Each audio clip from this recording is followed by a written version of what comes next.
எந்தன் தேவனால் நிச்சயம் நான் ஆசீர்வாதம் பெற்றுக் கொள்ளுவேன். உந்தன் வசனம் கை கொள்ளுவேன் நான். உந்தன் வழிகளில் நான் நடந்திடுவேன். தேசத்தில் நான் ஆசீர்வாதமாயிருப்பேன். வேலையிலும் ஆசீர்வாதமாயிருப்பேன். தேசத்தில் நான் ஆசீர்வாதமாயிருப்பேன். வேலையிலும் ஆசீர்வாதமாயிருப்பேன். என் வீட்டில் யார் குறைவில்லையே, என் தேவைகள் ஒன்றும் தடையில்லையே.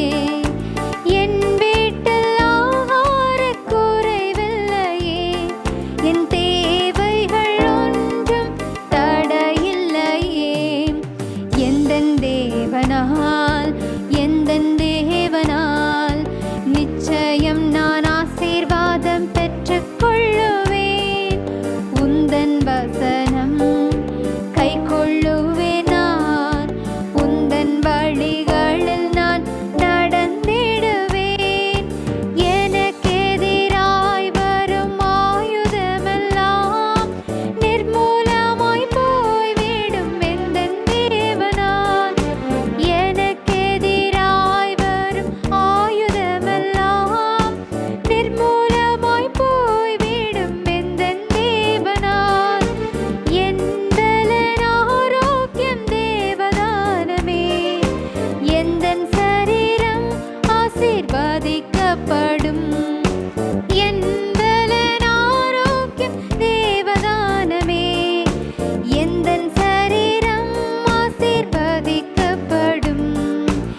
எந்தன் தேவனால் எந்தன் தேவனால் நிச்சயம் நான் ஆசீர்வாதம் பெற்றுக் கொள்ளுவேன். உந்தன் வசனம் கை கொள்ளுவேன் நான். உந்தன் வழிகளில் நான் நடந்திடுவேன். வாழ்க்கை துணையும் என் பிள்ளைகளும் எந்தன் சம்பத்தும் ஆசீர்வதிக்கப்படும். வாழ்க்கை துணையும் என் பிள்ளைகளும் எந்தன் சம்பத்தும் ஆசீர்வதிக்கப்படும். எந்தன் நன்மைக்காய் செழித்தோங்கிட செய்வார். என்னை அவர் பரிசுத்த ஜனமாக்குவார். எந்தன் நன்மைக்காய் செழித்தோங்கிட செய்வார். என்னை அவர் பரிசுத்த ஜனமாக்குவார். எந்தன் தேவனால் எந்தன் தேவனால் நிச்சயம் நான் ஆசீர்வாதம் பெற்றுக் கொள்ளுவேன். உந்தன் வசனம் கை கொள்ளுவேன் நான். உந்தன் வழிகளில் நான் நடந்திடுவேன். இனி என்றும் கடன் வாங்க விட மாட்டான். கொடுத்ததை செழித்தோங்க செய்திடுவார். இனி என்றும் கடன் வாங்க விட மாட்டான். கொடுத்ததை செழித்தோங்க செய்திடுவார். உயர்வடைவேன் என் வாழ்க்கையிலே. உன்னதங்களில் என்னை உயர்த்திடுவார். உயர்வடைவேன் என் வாழ்க்கையிலே. உன்னதங்களில் என்னை உயர்த்திடுவார். எந்தன் தேவனால் எந்தன் தேவனால் நிச்சயம் நான் ஆசீர்வாதம் பெற்றுக் கொள்ளுவேன். உந்தன் வசனம் கை கொள்ளுவேன் நான். உந்தன் வழிகளில் நான் நடந்திடுவேன். ஹல்லேலூயா.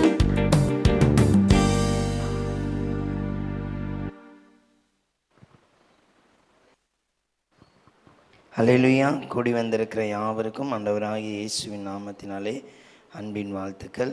நாம் இந்த நாள்லையும் கர்த்தருடைய வார்த்தைக்கு நேராய் கடந்து போக போகிறோம். தலைகளை தாழ்த்தி ஒரு சிறு ஜெபங்களை ஏறெடுக்கலாம். ஆண்டவரே, மெய் ஸ்தோத்தரிக்கிறோம். அப்பாவுடைய கிருபை இரக்கங்கள் வெளிப்படட்டும். இரட்சகருடைய தயவு எங்களை அதிகமாய் பலப்படுத்த ஆண்டவரே உம்முடைய சமூகத்தில் எங்களை ஒப்புக் கொடுக்கிறோம். நீர் நல்லவரும் மாறாதவரும் எங்களுக்கு தயவை வெளிப்படுத்துகிறவருமாய் இருக்கிறீர். ஆண்டவரே, இன்றைக்கு ஜனங்களோடு நீர் பேசும்படியாய் செபிக்கிறேன்.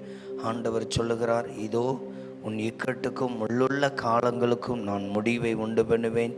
இதோ இனி உன் துக்கங்கள் எல்லாவற்றிலிருந்தும் இதோ அவருடைய மகிழ்ச்சி, இதோ துக்கங்கள் உனக்கு முடிந்து போகிற காலமாய் இருக்கும். ஆகையால் நெருக்கங்கள் நெருக்கங்கள் என்று அங்கலாய்த்த காலங்களை ஆண்டவர் மாற்றுவேன் என்று வாக்கு கொடுக்கிறார்.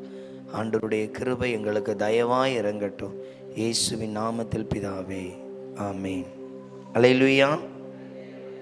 இன்றைக்கு எடுத்து வாசிங்க ஏசாயா 41வது அதிகாரம் 10வது வசனம். ஏசாயா 41:10.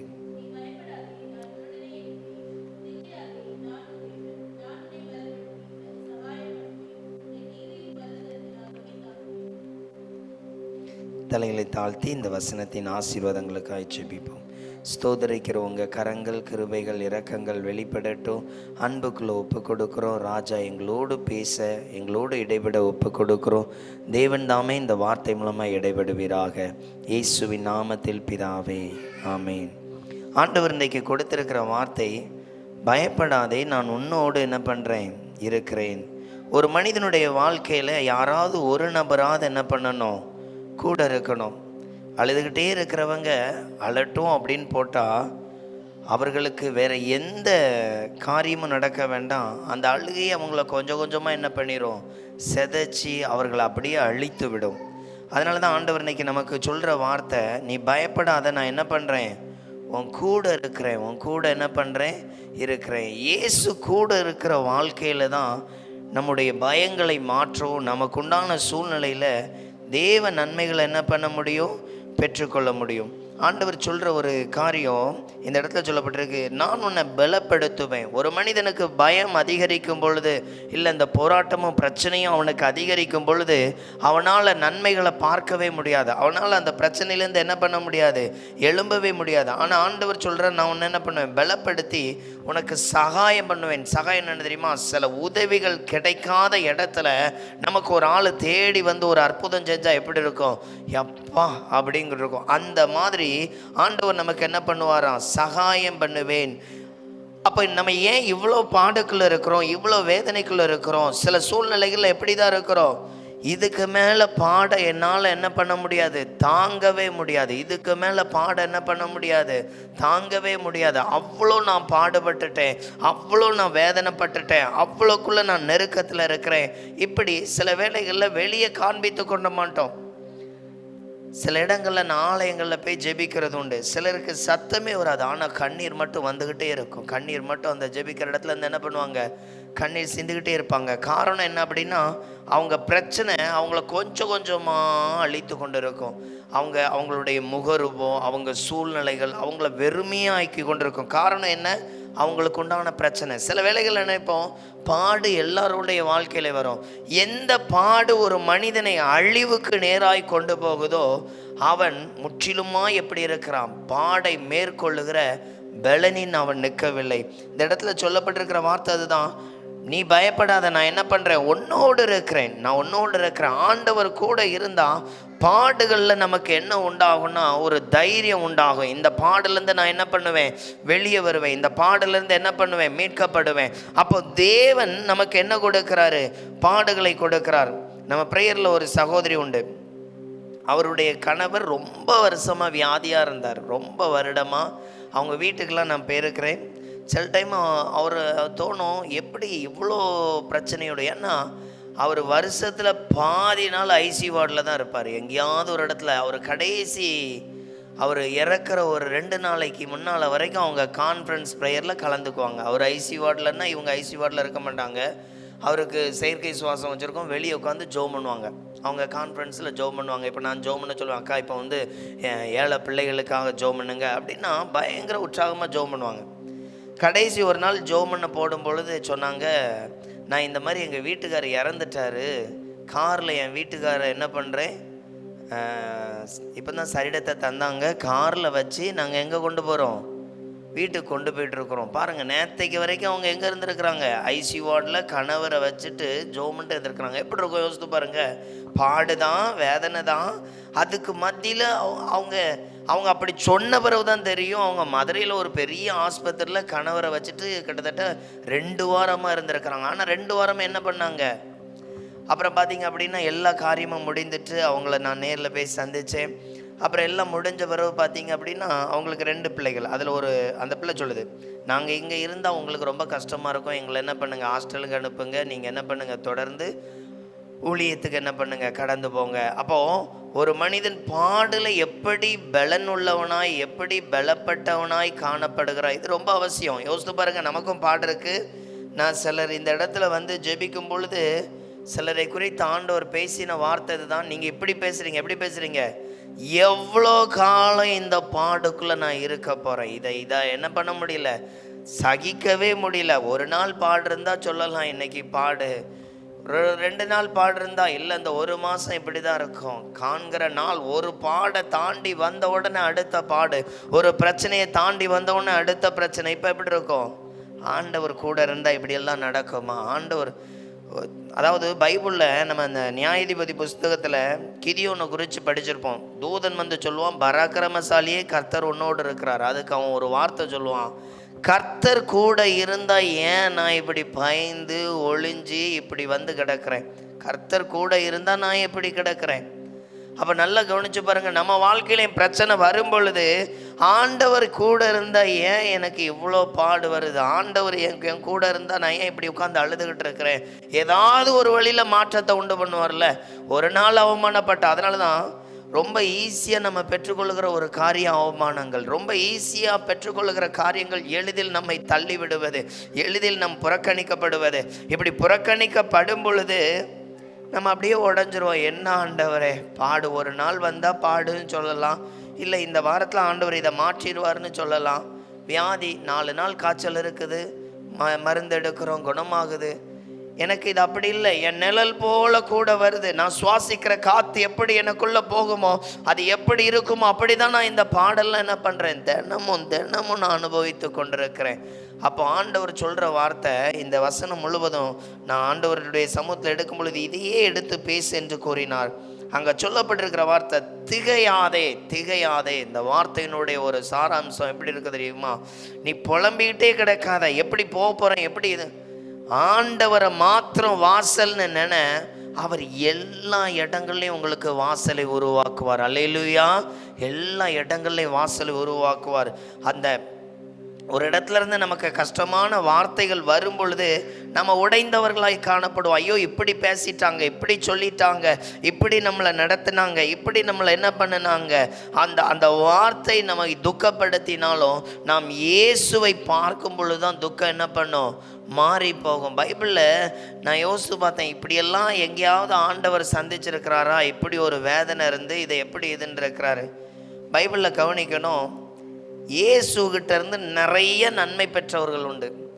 இயேசு 1 மணி நேரத்தில் பிடிச்சு அடுத்த அரை மணி நேரத்தில் சிலுவையில் அடிக்கலை, அவரை பிடிக்கிறதுக்கு ஏகப்பட்ட திட்டங்கள்லாம் போட்டிருக்கு. அப்போ எத்தனை பேருக்கு இந்த நியூஸ் போயிருக்கும், இயேசுவை பிடிக்க போகிறாங்கன்னு. யாராவது அதுக்கு போராட்டம் ஏதாவது நடத்தினா, ஒன்று வேத வசனத்தின்படி அது நிறைவேற்றப்படுதல், இன்னும் அநேகர் அவரை என்ன பண்ணலை, கண்டுக்கவே இல்லை. அநேகர் என்ன பண்ணலை, கண்டுக்கவே இல்லை. கூட இருந்த சீசர்கள் கூட ஓடி ஒளிந்து விட்டார்கள். பேதுரு மட்டும்தான். அப்போ இயேசுவுக்கு ஒருவேளை நம்ம மாம்ச மனிதராக இருந்திருந்தா நம்ம என்ன நினச்சிருப்போம், எவ்வளோ காட்டுக்குள்ளே கூடையே தூங்கினான், நான் ஜோம் பண்ணும் பொழுது என் பக்கத்தில் தாங்க தூங்கினான். பேதுரு யோசித்து பாருங்க, அவர் ஜோம் பண்ணும் பொழுது எங்கே தான் தூங்கினார், பக்கத்தில் தான் தூங்கினார். ஆண்டவருக்கு எப்படி இருந்திருக்கும், ஒருவேளை அதை அவர் ஜெயிக்கிறதுக்கு ஒரு பலனை தேவன் கொடுத்துருக்கிறார்ல. இயேசு அந்த எந்த நபர்கள் அப்படி பேசினார்களோ அதை தாங்கிறக்கு ஆண்டவர் ஒரு பலன் பெற்றிருக்கிறார்ல. யோசித்து பாருங்க, அவர் எங்கேயுமே எது என்ன பண்ணலையா, போதும் கர்த்தாவேன்னு சொல்லலை. எங்கே சொல்லலை, போதும் கர்த்தாவே. சில வேளைகளில் பாடு ஒரு கட்டத்தை தாண்டும் பொழுது சொல்லுவோம், ஐயோ இப்படியே இருக்கிறதுக்கு எடுத்துட்டா என்ன பண்ணிடும், நல்லாயிரும். இப்படியே இருக்கிறதுக்கு என்னை எடுத்துட்டா என்ன பண்ணிடும், நல்லாயிரும். அப்போ கவனிச்சு பாருங்க, எவ்வளவு பாடை நாம் சந்திக்கிறவர்களாக இருக்கிறோம், எவ்வளவு பாடை. அப்போ ஆண்டவர் நமக்கு சொல்ற ஒரு வார்த்தை, திகையாதே அப்படின்னு என்ன அர்த்தம்? நீ குழப்படைஞ்சிடாத, இதுலேயும் நான் உனக்கு நன்மை செய்வேன், இதுலேயும் நான் உனக்கு என்ன பண்ணுவேன்? நன்மை செய்வேன். இதுலேயும் உனக்கு என்ன பண்ணுவேன்? என் அற்புதங்களை, என் அதிசயங்களை, என் இரக்கத்தின் அன்பின் ஆசீர்வாதங்களை உனக்கு நான் என்ன பண்ணுவேன்? வெளிப்படுத்துவேன். அப்போ ஆண்டவர் ஒரு இடத்துலையும் உங்களை கைவிடாமல் பாதுகாக்க, உங்களை பலப்படுத்த அந்த தேவன் வல்லமை உள்ளவராக இருக்கிறார். அதனால தான் ஆண்டவர் கொடுக்கிறார், திகையாதே. அப்படின்னு என்ன அர்த்தம்? நீ இந்த இடத்துல திகஞ்சிட்ட, ஐயோ முடிஞ்சிட்டு அப்படின்னு நீ அறிக்கையிட்டுட்டாலே உன்னால் என்ன பண்ண முடியாது. நான் பைபிளில் வாசித்ததில் இந்த ஆமானுடைய செயல், ஆமான் ஒரு திட்டம் போடுறான். அந்த வார்த்தையை நம்ம வாசிக்க போகிறோம். எடுத்து வாசிங்க. எஸ்தர் எழுதின புத்தகம் 3வது அதிகாரம் 5வது வசனம். எஸ்தர் 3:5.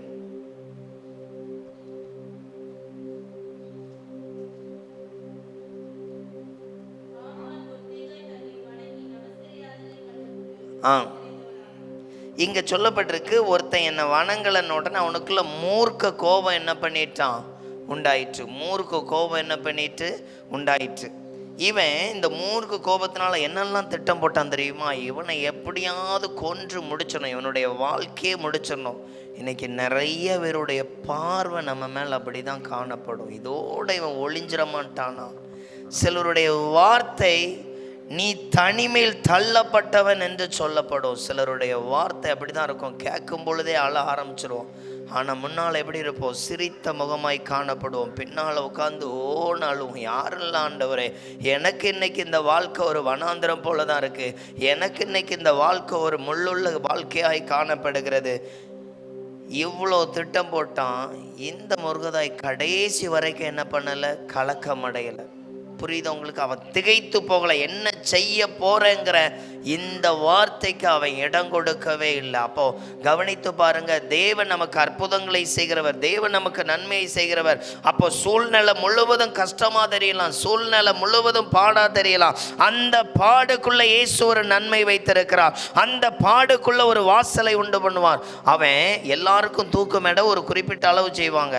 அவன் அப்படி போட்டிருக்கிறான். யாரோ ஒரு ஆளுக்கு இந்த ஆமான் தூக்கு மேடையை கட்டியிருக்கிறான்னு தெரிந்து கொள்கிற அளவுக்கு பெரிய தூக்கு மேடை போட்டிருக்கிறான். அவன் தூக்கு மேடை போட்டுட்டான்னு சொன்ன உடனே ஆண்டவர் ஒரு திட்டம் போட்டார். என்ன தெரியுமா? இந்த ஆமான் போட்ட தூக்கு மேடை போட்டுட்டு வரையும் ஆண்டவர் சொல்கிறாரு, அந்த ராஜாவுக்கு ஒரு திட்டத்தை கொடுத்து, இவனை என்ன பண்ணு, ஊர் முழுவதும் என்ன பண்ணு, சுற்றி வா. எப்படி இருக்கும் யோசித்து பாருங்க. அவன் ஒரு திட்டம் போட்டிருக்கிறான், இதோட இவனை அழிச்சிடணும் அப்படின்னு.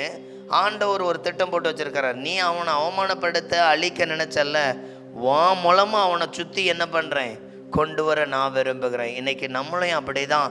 சில சூழ்நிலைகள் நமக்கு அவ்வளோ ஒரு துக்கத்தை கொடுக்கறதா இருக்கும். சில வேளைகளில் அழ மட்டும்தான் தோணும், வேற இதுக்கு எந்த பதில் கூறவோ இல்லை இதுலேருந்து தப்பித்து கொள்ளுவோம் எந்த சூழ்நிலையும் காணப்படாது. ஆனால் ஒன்றை மாத்திரம் கவனித்து கொள்ளுங்க, இயேசு சின்ன சின்ன காரியங்களையும் உங்களுக்கு உதவி செய்ய அவர் வல்லமை உள்ளவர். சின்ன சின்ன காரியங்களையும் அவர் கட்டாயம் உங்களுக்கு என்ன பண்ணுவார், அற்புதம் செய்வார். அதனால தான் ஆண்டவர் சொல்கிறாரு, இந்த இடத்துல நீங்கள் என்ன பண்ணிடாதீங்க, கவலைப்பட்டுறாதீங்க, இந்த இடத்துல நீங்கள் சோர்ந்து போயிடாதீங்க, இந்த இடத்துல துக்கப்பட்டுறாதீங்க. அவர் உங்களுக்கு எல்லாவற்றிலும் நன்மை செய்ய வல்லமை உள்ளவர். அவர் எல்லாவற்றிலும் உங்களுக்கு அற்புதம் செய்ய எப்படி இருக்கிறாரு, வல்லமை உள்ளவராக இருக்கிறாரு. அதனால தான் அவர் சொல்றார், நீ முதல்ல என்ன பண்ணாத, திகையாதே, நான் உன் தேவன். அப்படின்னா என்ன அர்த்தம்? இந்த வார்த்தையை கவனிச்சு பாருங்க. நான் உன் தேவன் அப்படின்னா என்ன அர்த்தம்? உன்னை படைச்ச கடவுள்பா. நான் எப்படி என்னெல்லாம் படைச்சிருக்கிறேன்னு கொஞ்சம் கவனிச்சு பாரு. நீ பார்க்கிற மலை, காடுகள், கடல் எல்லாவற்றையும் நான் தான் என்ன பண்ணியிருக்கிறேன், உருவாக்கியிருக்கிறேன். அதில் இருக்கிற நீ, உனக்காக நான் எதையும் கொண்டு வர எனக்கு என்ன பண்ணும் முடியும். அப்போ கவனிங்க, உங்கள் வாழ்க்கையில் இன்னைக்கு எதெல்லாம் குறித்து திகைத்து போயிருக்கிறீங்க, எந்த காரியத்தை குறித்து மனம் உடைந்து போயிருக்கிறீங்க, அதில் அடுத்து சொல்கிறாரு, நான் உன்னை என்ன பண்ணுவேன், பலப்படுத்துவேன். நான் உன்னை என்ன பண்ணுவேன், பலப்படுத்துவேன். பலப்படுத்துவேன்னா எப்படி இருக்கும் யோசித்து பாருங்க. ஒரு மனிதன்ட்ட ஆண்டவர் கூட இருக்கும் பொழுது உண்டாகிற பலன் என்னெல்லாம் காணப்படும் தெரியுமா?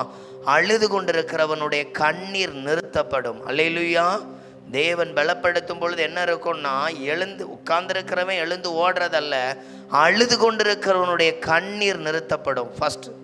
ரெண்டாவது ஆண்டவர் கொடுக்கிற ஒரு பலப்படுத்தப்படுதல் என்னங்கிறது, ஆண்டவர் இதுலேருந்து எனக்கு மாற்றத்தை தந்துட்டாருங்கிற ஒரு எண்ணம் உண்டாகும், அந்த விசுவாசம் உண்டாகும். அப்போ இதில் இருக்கிற நம்மளை கவனித்து பாருங்க, நான் ஏன் பலப்படுத்தப்படாமல் இருக்கிறேன், ஏன் இயேசு எனக்கு பலன் தரல, இல்லை அந்த பலனை கட்டளையிடலை அப்படின்னா, அதற்கு முதல் காரணம் என்கிட்ட இருக்கிற ஒரு செயல்பாடு என்னன்னா, நான் எப்போதும் கடவுளை தேடுகிறவனாய் காணப்படவில்லை, பிரச்சனை வந்தால் மட்டும் தேடுறவனாய் காணப்படுகிறேன். அதுவே எனக்கு ஒரு பாவம், பிரச்சனை வந்தால் மட்டும் தேடுகிறவனாய். இன்னொன்று, சில வேளைகளில் நல்லா கவனிக்கணும், நம் சரீரத்தில் ஒரு வியாதி இருக்குது, இல்லை ஒரு பலகீனம் இருக்குது அப்படின்னா, அதை போராடி ஜெயிக்கக்கூடிய ஸ்ட்ரென்த் என்கிட்ட என்ன பண்ணலை, காணப்படலை. அதை போராடி ஜெயிக்கக்கூடிய ஸ்ட்ரென்த்து அப்படிங்கிறது எனக்குள்ளே வரணும்னா, நான் சில வேளைகள் அந்த வியாதி மாறுறதுக்கு மருந்தெடுக்கிறேன், மருந்தெடுத்த உடனே அது என்ன பண்ணுது, வியாதியே அதை அழித்து போடுது. இதே போல தான் என்னுடைய ஆவிக்குரிய வாழ்க்கை பலப்படாமல் இருந்தால் அப்பொழுதும் நான் பாடுகளுக்குள்ள என்ன பண்ணுறேன், தள்ளப்படுறேன். அப்போ மாம்சம் கிரியை செய்யும். என்ன கிரியை செய்யும்? மாம்சம். அதனால தான் பார்த்தீங்கன்னா சிம்சோனுடைய வாழ்க்கையில் பார்த்தீங்கன்னா அவன் சொல்கிறான், இந்த பெண்ணை எனக்கு என்ன பண்ணுங்க, பேசுங்க, வேண்டாம்ப்பா, இந்த பிள்ளை உனக்கு வேண்டாம், நம்ம இனத்தில் இல்லை, இது வேணும். அது என் பார்வைக்கு ரொம்ப எப்படி இருக்குது, ரொம்ப அட்ராக்டிவாக இருக்குது, ஓகே சூப்பர். ஆனால் அவனை பிடிக்கும் பொழுது அவன் கையை உடைக்க மாட்டானே, காலை உடைக்க மாட்டானே, ஏதோ எடுப்பான தெரியுமா, கண்ணை பிடிங்கிட்டு விட்டுருவானே. எந்த மாம்சம் எதை இச்சித்ததோ அதுதான் அவனிடத்திலிருந்து பறிக்கப்படுகிறது. நம்மளும் தேவ சமூகத்தை விட்டு விலகி ஜெபத்தில் குறைவுபட்டு ஏதோ ஒரு காரியத்தில் ஈர்க்கப்பட்டு ஓடும் பொழுது அங்கிருந்து தான் நமக்கு அழிவு ஆரம்பிக்குது. ஒன்றும் வேண்டாம், ஒருவர் பணம் காசு கொஞ்சம் பெருகி வரும் பொழுது அது நிமித்தம் அவர்கள் கொஞ்சம் கடவுளை தேடுகிறத விடும் பொழுது அங்கிருந்து தான் அந்த மனிதனுக்கு அந்த எது பணம் காசு அவர்களுக்கு சந்தோஷம் கொடுத்ததோ அந்த சந்தோஷத்திலிருந்து அவனுக்கு என்ன உண்டாகுது, அழிவு காணப்படுகிறது. அப்போ நம்ம வாழ்க்கையிலையும் தேவன் ஒரு மனிதனை பலப்படுத்தி ஸ்திரப்படுத்தி நடத்தணும் அப்படின்னா அவனுடைய வாழ்க்கையில் காணப்படுகிற குறைகளை அப்புறப்படுத்த அவன் தீவிரப்படணும். குறைகள் மாறாம அவனுடைய வாழ்க்கையில் தேவன் பலன் கிரியை செய்கிறதே இல்லை. அதனால தான் சில பாவங்களை மேற்கொள்ள ஜெபம் பண்ணணும். நல்ல ஜெபாவி வேணாம் ஆண்டவரே, அதற்காக ஜெபம் பண்ணணும். சில வேளைகளில் அப்படி ஜெபம் பண்ணும், ஆண்டவரே என்னை இன்னும் நல்ல ஜெப வீரனா மாற்றுங்க, இன்னும் நிறைய டைம் எடுத்து ஜெபிக்கிறவனா என்ன பண்ணுங்க, மாற்றுங்க. இப்போ என்ன நடக்கும்னா, இப்போ பாடு அதிகரிக்கும். நம்ம என்ன ஜெபம் பண்ண கேட்டோம், ஆண்டவரே நான் நல்லா ஜெபிக்க எனக்கு கிருபை தாங்க. இப்போ இப்படி கேட்ட எனக்கு நிறைய பாடு வருது. உடனே என்ன தெரியுமா நினைக்கிறோம், ஜெபத்தையே சுத்தமாக விட்டுறோம். இந்த பாடு தந்ததை இன்னும் நான் நல்ல ஜெப வீரனாய் மாற, இன்னும் நான் ஆண்டவருக்குள்ள பலமுள்ளவனாய் காணப்பட, அந்த பாடை நான் ஜெயிக்கணும் அப்படின்னா இன்னும் என்ன ஜெப வீரராக என்ன பண்ணுவார், மாற்றுவார். அதனால தான் ஒரு முறை ஒருத்தங்களை சந்திச்சிருந்தேன். அவங்க சொன்னாங்க, டாக்டர் அவங்களுக்கு கன்சீவாக இருக்கும் பொழுது சொன்னாங்களாம், உங்களுக்கு உங்கள் கிட்னியில் பாதிப்பு இருக்குது அப்படின்னு. குழந்தை பிறந்தாச்சு, டாக்டர் சொல்கிறாங்க உங்கள் 2 கிட்னியும் கம்ப்ளீட்டாக என்ன பண்ணிடுச்சு, சுத்தமாக போயிடுச்சு, இனி உங்களுக்கு டயாலிசிஸ் தான் என்ன பண்ணணும். அப்போ கணவனும் மனைவியும் ஒப்பு கொடுத்தாங்களாம். எப்படி ஒப்பு கொடுத்தாங்களா தெரியுமா, ஆண்டவரே எனக்கு இந்த கிட்னி என்ன பண்ணுங்கள், என் சரீரத்தை நல்லா ஆரோக்கியமாக மாற்றுங்க, நானும் என் கணவரும் உமக்குன்று என்ன பண்ணுவோம், ஊழியம் செய்வோம். அவர் வேலை பார்க்குறாரு, வேலை செஞ்சுட்டு. இப்போ அவங்களுக்கு 3 பிள்ளைகள். எத்தனை பிள்ளைகள்? மொதல் பிள்ளைக்கு இந்த சம்பவம் நடந்தது, 3 பிள்ளைகள். இப்போவும் அந்த அம்மா எப்படி இருக்குது, ஆரோக்கியமாக இருக்குது, மருந்தெடுக்கலை. ஆண்டவர் உள் உறுப்புகளை மாற்றி இருக்கிறார். சரி, ஏன் இந்த பாடு கொடுக்கலன்னா இவங்க இப்படி ஒரு ஊழியக்காரங்களாக மாறி இருப்பாங்களா? அப்போ தேவனை இன்னும் தேடும்படி, 4 பேருக்கு தேவனை அறிவிக்கும்படி இந்த பாடு வந்திருக்கிறது. இந்த பாடு அவர்களுக்கு நல்லது, இந்த பாடு அவர்களை மேன்மையாய் மாற்றினது, இந்த பாடு அவர்களை பாடுகிறவர்களாய் மாற்றினது, இந்த பாடு அவர்களை செபிக்கிறவர்களாய் மாற்றினது, இந்த பாடு அவர்களுக்கு சுவிசேஷம் சொல்ல கற்றுக் கொடுத்தது. நம்ம வாழ்க்கையில் நமக்கு வர்ற பாடு நம்ம இயேசுகிட்ட எதிலெல்லாம் உருவாக்குனா நீங்கள் வளர்ச்சி அடைகிறீங்க, பாடுலேருந்து தப்பிக்க போகிறீங்கன்னு அர்த்தம். ஒருவேளை என்னை இயேசுக்குள்ளே உருவாக்கலை அப்படின்னா பாடு என்னை மூழ்கடிக்க போகிறதுன்னு அர்த்தம். பாடு என்ன பண்ணுது, மூழ்கடிக்க போகிறது. அதான் நான் அடிக்கடி சொல்லியிருக்கிறேன், எலி நிறைய மரத்தெல்லாம் ஓட்ட போட்டு அந்த பக்கம்லாம் போய் என்ன பண்ணும், ஒரு மரப்பலகை அடித்து வச்சுருப்பீங்க, இல்லை பால் சீலிங் போட்டிருப்பாங்க சில கடையில், நல்லா ஸ்ட்ராங்காக அந்த ஃப்ளைவுட்லாம் போட்டிருப்பாங்க, எல்லாத்தையும் அரித்து அந்த பக்கம் போய் என்ன பண்ணிடும், போயிடும். ஆனால் அது மரக்கூண்டு ஒன்று வச்சு அதை தேங்காய் வச்சோ ஏதோ வச்சு அது பிடிப்பாங்க. அந்த மரப்பலகை ரொம்ப ஸ்ட்ராங்கெல்லாம் இருக்காது, பட் அதால் கடித்து என்ன பண்ண முடியும், வெளியே போக முடியும். ஏன்னா எலிக்கு கொஞ்சம் கொஞ்சமாக கடித்து ஒரு இடத்த ஹோல்ட் பண்ணி போறக்க முடியும். எலிக்கு இன்னொரு ஸ்பெஷல், தலை போயிட்டுனா போதும் எல்லா உடம்பையும் வெளியே என்ன பண்ணிடும், கொண்டு போயிடும். இந்த பயத்தில் விடிய விடிய கூண்டுக்குள்ளே தான் இருக்குமே தவிர கூண்டை விட்டு வெளியே வராது. புரியுதா உங்களுக்கு? நமக்கு பயம் இல்லாத போது பெரிய மரத்தை கூட வேரோடு சாய்ச்சிடலாம். ஆனால் பயம் வந்துட்டுனா ஒரு சின்ன செடியை கூட என்ன பண்ண முடியாது, பிடுங்க முடியாது. அப்போ அதனால தான் ஆண்டவர் சொல்கிறாரு, நான் உனக்கு தர்ற பலன் எப்படி இருக்கும்னா, இந்த பெரிய பெரிய காரியங்களையும் உன்னால் என்ன பண்ண முடியும், மேற்கொள்ள முடியும், ஜெயம் எடுக்க முடியும். அப்போ ஆண்டவர் இந்த இடத்துல கொடுத்துருக்கிற வார்த்தையை நீங்கள் கவனித்து பாருங்கள். உங்கள் வாழ்க்கையில் எந்தெந்த இடத்துல இன்னும் நீங்கள் வளர்ச்சி அடையலை, இல்லை ஆவிக்குரிய வாழ்க்கையில் மாற்றத்தை பார்க்க முடியலனாலே உங்ககிட்ட இருக்கிற ஒரு ஃபால்ட், ஒரு தவறு எங்கே ஆரம்பிக்குது அப்படின்னா இதுதான். நம்ம இயேசுகிட்ட அற்புதத்தை பெறணும், இயேசுகிட்ட மாற்றத்தை பார்க்கணும், இயேசு நமக்கு அற்புதம் செய்யணும் அப்படின்னா சில பாடுகள் வரும்பொழுது அதில் ஆவிக்குரிய வளர்ச்சியை கற்றுக் கொடுக்கிறார். நிறைய நேரம் ஜெபிக்கிற அந்த தருணத்தை வாய்க்களிக்கிறார். நிறைய நேரம் கர்த்தரை தேடக்கூடிய சூழ்நிலையை கட்டளையிடுகிறார். நிறைய வேலைகளில் கவனிக்கணும். இது நமக்கு வந்துட்டுன்னா பாட ஜெயிக்கிறோன்னு அர்த்தம். பாடின் வேலையில் உட்கார்ந்து ஆள ஆரம்பிச்சிட்டோம் அப்படின்னா பாட ஜெயிக்கலன்னு அர்த்தம். நல்ல கவனிங்க, மழை வரக்கூடாதுன்னு 3 வருடம் 6 மாதம் ஜெபித்தார். அந்த எசபெல் சொல்லும் பொழுது அவர் ஜெபிக்கல, ஓடிக்கொண்டிருந்தார். 3 வருடம் மழை வரக்கூடாதுன்னு கரெக்டாக ஜெபம் பண்ணுறாரு. எசபெல் சொல்கிறா, நாளைக்கு இதே போல் உனக்கு நான் ஒரு பாட இல்லை, உன் வாழ்க்கை இதே போல் கொண்டு போடுவேன் அப்படின்னு சொன்ன உடனே ஓட ஆரம்பிக்கிறார். புரியுதா உங்களுக்கு? காரணம், எலியாவுக்குள் பயம் வந்ததினால் என்ன பண்ணுறா, அவர் சொல்கிறார், அவள் என்னையும் கொள்றதுக்கு என்ன பண்ணியிருக்கா, திட்டம் போட்டிருக்கிறா, அதனால் ஓடிக்கிட்டு இருக்கிறேன். அப்போ கவனிங்க, இன்னைக்கு நம்ம வாழ்க்கை ஓடுறதா இருக்குதா, தேவ சமூகத்தில் காத்திருக்கிறதா இருக்குதா?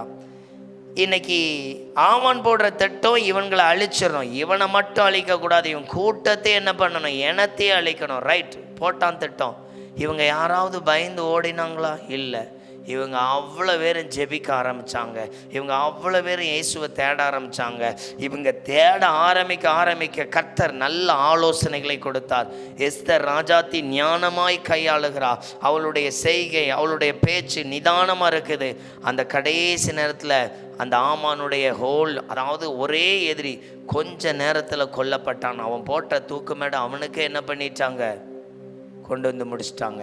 அப்போ இன்றைக்கி இதில் இருக்கிற நம்மளை கவனித்து பாருங்கள். நம்ம வாழ்க்கையில் இயேசுவோடு இருக்க ஆரம்பிச்சிட்டோம்னா பாடு நம்மளை விட்டு கொஞ்சம் தள்ள ஆரம்பிக்கும். இயேசுவோடு நாம் இல்லை அப்படின்னா அந்த பாடு. அதனால தான் சொன்னேன், நிறைய பேருக்கு ஈஸியாக கிடைக்கிறது அவமானம். நிறைய பேர் ஈஸியாக எல்லாரும் தள்ளுறாங்க, குறை சொல்கிறாங்க, குற்றப்படுத்துகிறாங்க.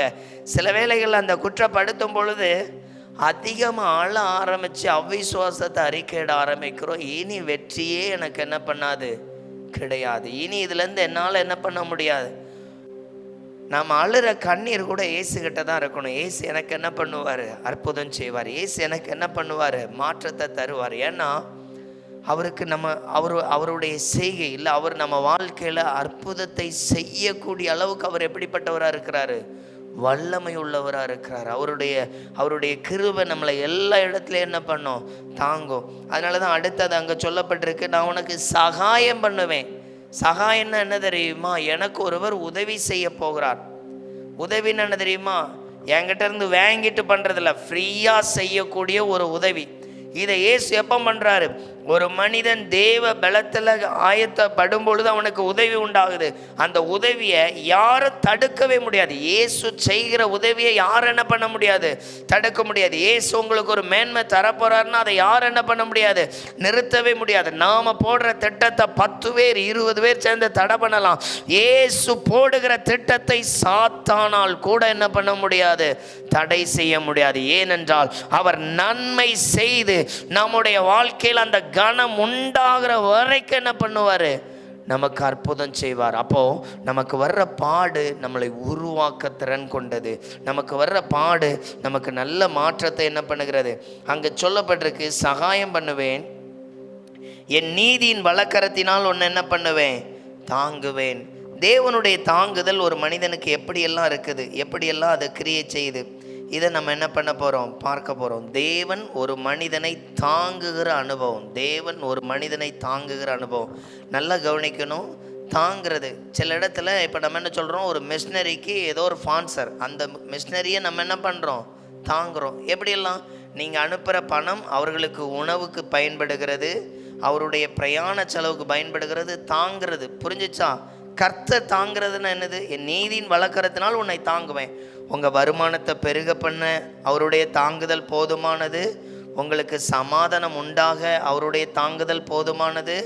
உங்களுடைய நன்மை பெருக அவருடைய தாங்குதல் போதுமானது. அவர் தாங்குறார் அப்படின்னு என்ன அர்த்தம்? ஒரு இடத்துல நீங்கள் ஒரு தேவைக்காக நின்று கொண்டிருக்கிறீங்க, அந்த தேவை சந்திக்கப்படுகிறது. ஆண்டவர் என்னை தாங்கிட்டார், ஆண்டவர் இந்த 5 மாதமும் தாங்கினார், இந்த 6வது மாதமும் என்ன பண்ணுவார், தாங்குவார். அப்போது கர்த்தர் தாங்குகிறதுனா என்ன? நம்ம சொல்கிறோம் இல்லையா, நாங்கள் இந்த மிஷினரி என்ன பண்ணுறோம், தாங்குகிறோம். இந்த மிஷினரி என்ன பண்ணுறோம், தாங்குகிறோம். இந்த மாதத்தில் ஒவ்வொரு வருடமும் பைபிள் வாங்குறதுக்குன்னு என்ன பண்ணுவோம், வட மாநிலத்தில் பைபிள் வாங்குவோம், இங்கே லோக்கலில் இருக்கிறவங்களுக்கும் பைபிள் வாங்கி, அதாவது பைபிள் வாங்க முடியாதவங்களுக்கு ஹெல்ப் பண்ணுவோம். அப்போது இந்த மாதம் தொடக்கத்தில் ஆண்டவர் பேசினார், நீ 10 பைபிள் அடுத்தது என்ன பண்ணணும், உடனே வாங்கி ஆயத்தப்படுத்தணும் அப்படின்னு. போன வருஷம் செய்தேன், இந்த வருஷம் அப்படியே யோசித்து பார்த்தேன், இந்த வருஷம் செய்யலை. ஆண்டவரே நீங்கள் எனக்கு உறுதிப்படுத்துங்க, நான் என்ன பண்ணிடுறேன், செய்துடுறேன். Okay right. இப்போ ஆண்டவர் சொன்னார், இந்த மாதம் 2 நாளைக்கு முன்னாடி பைபிள் வாங்கி குஜராத்துக்கு 10 பைபிள் என்ன பண்ணோம், ஒழுங்கணும். 10 பைபிள் பெரிய விஷயம் அல்ல, பட் ஆண்டவர் அதை பிரத்யேகமாக பேசினார். இந்த 10 பைபிள் வாங்குறதுக்கு என்ன பண்ணு, நீ ரெடி பண்ணு, அதுக்கு என்ன பண்ணு, கொடு. அப்போ உடனே என்ன பண்ணோம், அதை ஒழுங்குபடுத்தி உறுதிப்படுத்தி ஜோமெண்ட்டு கொடுத்தோம். அப்போது ஆண்டவர் என்ன எதிர்பார்க்குறாருன்னா, யாரோ ஒருவருக்கு நம்ம மூலமாக நிறைய தாங்குதல் உண்டாகி கொண்டே இருக்கணும். யாரோ ஒரு மூலமாக நம்ம நம்ம மூலமாக அவங்க என்ன பண்ணணும். அப்போது ஆண்டவர் தாங்குதல் அப்படின்னா என்ன செய்கிறாரு, உங்களை தாங்கிறதுக்கு யாரோ ஒருவனை அனுப்பி விட்டுக்கிட்டே இருக்கிறார். யாரோ ஒருவன் கடினமாய் உழைத்து உங்களை என்ன பண்ணுவான், தாங்குவான். புரியுதா உங்களுக்கு? பைபிளில் சொல்கிற வார்த்தை இப்படி ஒன்று இருக்குது, தூதர்கள் உண்ணும் உணவால் இந்த ஜனங்களை போஷித்தீர். அப்படி தானே? இது யார் சாப்பிட்டா, இஸ்ரவேல் ஜனங்கள். அப்படி தானே? நல்ல கவனிங்க, தூதர்களுக்கு சாப்பாடு தேவையா? பரலோகத்தில் ஏதாவது டிஃபன் விருந்தெல்லாம் போட்டிருக்கிறது எங்கேயாவது படிச்சிருக்கோமா? ஆனால் அப்படி பைபிளில் ஒரு வசனம் இருக்குல்ல, தூதர்கள் உண்ணும் உணவால் உம்முடைய ஜனங்களை போஷித்தீர். அப்போது அது என்ன அர்த்தம், ஏன் அப்படி சொல்லப்பட்டிருக்கு? சங்கீதம் என்பது கனப்படுத்தி மேன்மைப்படுத்தி பாராட்டி பாடுகிற ஒரு பாடல். சரி, தூதர்கள் எங்கேயாவது சாப்பிட்டாங்கன்னா, தூதர்கள் மனித உருவத்தில் தங்களை ஆயத்தப்படுத்தி ஆபிரகாம் வீட்டுக்கு வந்திருப்பாங்க. அங்கே என்ன பண்ணப்படும், அவர் சாப்பாடை ஒழுங்கு பண்ணுவார். இது பைபிளில் என்ன பண்ணலாம், பார்க்கலாம். ஆனால் பரலோகத்தில் சாப்பிட்டா எங்கேயும் என்ன பண்ணாது, இருக்காது. ஆனால் சங்கீதத்தில் இப்படி ஒரு வார்த்தை இருக்குது, தூதர்கள் உண்ணும் உணவால். அப்படின்னா அந்த உணவு கீழே கிடைக்கல, கீழே விளையலை. இந்த பூமியில் எல்லாமே ஜனங்களுக்கு எப்போதும் இயேசு கொடுக்குற ஆசீர்வாதம் இந்த பூமியிலேருந்து தான் கொடுப்பாரு. வானத்திலேருந்து ஒரு பொருளும் என்ன பண்ணாது, இறங்காது. நீங்கள் எங்கே பார்த்தீங்கன்னாலும் சொல்லப்பட்டிருக்கும், வானத்திலேருந்து வல்லமை இறங்கும், வானத்திலேருந்து பலன் இறங்கும், வானத்திலேருந்து சத்தம் இறங்கும், வானத்திலேருந்து அக்னி இறங்கும். ஆனால் வானத்திலேருந்து ஒரு பட்டயம் தாவீது கையில் கொடுக்கப்பட்டதுன்னெலாம் என்ன பண்ணாது, இருக்கவே செய்யுது. ஏன் அப்படின்னா, வானம் மகிமை நிறைந்தது. இந்த மகிமை எடுத்துகிட்டு போய் ஒன்றும் என்ன பண்ண முடியாது. ஏன்னா மகிமைங்கிறது இங்கே இருந்துட்டு தூரத்தில் இருக்கிற ஒரு இடத்துக்கு காரியத்தை விளங்க பண்ணும், அற்புதம் செய்யும். இதுதான் இருந்தது. அப்போ நல்லா கவனித்து பாருங்கள், அந்த இடத்துல இந்த ஜனங்களுக்கு வானத்திலேருந்து மன்னா பொழிஞ்சிருக்கும். இதுதான் அந்த ஸ்பெஷல். வானத்திலேருந்து வேறு எங்கேயுமே என்ன பண்ணியிருக்காது, சாப்பிட்டாங்கன்னு இருக்காது. இருக்கிறத இயேசுவே ஒரு இடத்துல அங்கே சொல்லப்பட்டிருக்கும். அந்த வார்த்தையை நீங்கள் படித்தா தெரியும். அந்த இடத்துல 5 அப்போ 2 மீன், இதை பெருக பண்ணியிருப்பார். அப்போ ஒருவேளை பசியாக இருக்கும் பொழுது என்ன பண்ணியிருக்கலாம், இஸ்ரவேல் ஜனங்கள் வந்தது போல் அப்படி ஒரு காரியம் செஞ்சுருக்கலாம். அப்படி செஞ்சுருக்க மாட்டார். இருக்கிற இடத்துல அதை என்ன பண்ணியிருப்பார், பெருக பண்ணியிருப்பார். அப்போ இந்த 2 காரியம்தான் என்ன பண்ணும், நடக்கும். அப்போது நல்லா கவனிங்க, தேவன் உங்களை தாங்குனா எப்படி இருக்கும்? எத்தனை பேர் சொல்கிறீங்க, என்ன தாங்குங்கப்பா, இந்த காலை வேளையில் தாங்குங்க, இந்த பலகீனத்தில் என்ன தாங்குங்க, இந்த பண நெருக்கத்தில் என்ன தாங்குங்க, இந்த கண்ணீரில் என்ன தாங்குங்க, இந்த கவலையில் என்ன தாங்குங்க, இந்த வேதனையில் என்ன தாங்குங்க, இப்படி என்ன தாங்குங்கிறது கூட ஒரு பெரிய ஜெபங்க. இந்த தேவன் ஒரு மனிதனை தாங்கும் பொழுது, இந்த தேவன் ஒரு மனிதனை தாங்கும் பொழுது அவனுடைய எல்லா காரியங்களிலும் நன்மை உண்டாகும். அவன் தேவன் ஆசீர்வதிக்கப்பட்டவன் என்கிறது என்ன பண்ணுகிறான்? அடையாளமாய் வெளிப்படுத்தப்படுகிறான். அப்போ உங்களை எத்தனை பேர் அந்த வார்த்தையை கேட்குறீங்க, என்ன தாங்குங்கப்பா? ஆனால் அவரே சொல்லியிருக்காருல்ல, என் நீதியின் வலக்கரத்தினால் உன்னை என்ன பண்ணுவேன்? தாங்குவேன். அப்போ மிஷினரியை தாங்கும் பொழுது இப்போ எப்படி யோசித்து பாருங்க. சில வேளைகளில் சிலர் சொல்லுவாங்க, இந்த கூட்டத்தை ஆண்டவர்கிட்ட ஜெபம் பண்ணை தாங்கும்படியே ஆண்டவர் 2 பேரை ஏற்படுத்தினார். தாங்குவதுன்னா என்னது? பில்டிங்களை கை கொடுத்து இல்லை, அந்த கூட்டத்துக்கு வேண்டிய பண உதவிகளை செய்தார்கள், சாப்பாடை ஒழுங்கு பண்ணாங்க, அங்கே சூழ்நிலை ஒழுங்கு பண்ணாங்க. இதெல்லாம் ஆண்டவர் என்ன பண்ணார்? ஆண்டவர் அப்படி தான் நமக்கும் நிறைய இடங்கள்ல என்ன செய்ய போகிறாரு? ஆண்டவருடைய தாங்குதல். அதனால தான் நான் உன்னுடன் இருக்கிறேன் என்கிறதை நீங்கள் விசுவாசித்தால் இந்த 10வது வசனத்தில் சொல்லப்படுகிற சகல ஆசீர்வாதங்களும் உங்களுக்கு உண்டு. அல்லேலூயா.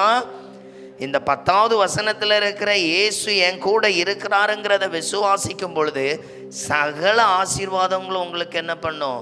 உண்டு.